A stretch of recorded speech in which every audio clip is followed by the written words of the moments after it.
17 tetor. Qëllimi i begatis.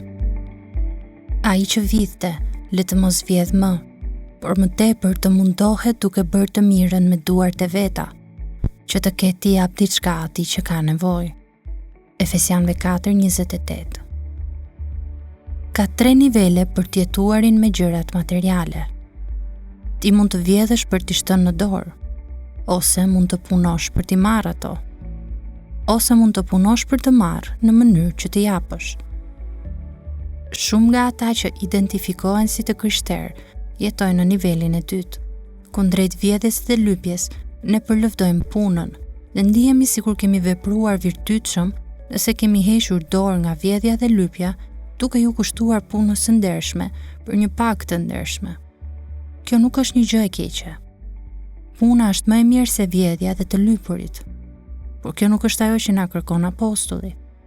Pothuajse të gjitha forcat e kulturës sonë na nxisin të jetojmë në nivelin e dytë, puno për të marrë. Por Bibla na shtyn me këmbëngulje drejt nivelit 3. Puno për të marrë në mënyrë që të japësh.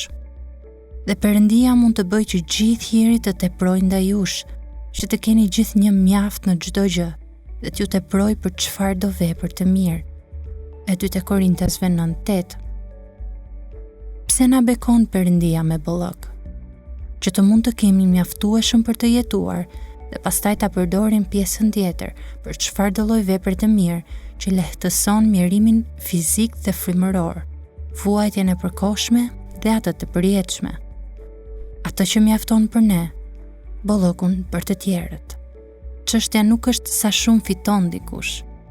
Bizneset e mëdha dhe rrogat e larta janë realitet i kohës sonë dhe nuk janë do e mos të liga.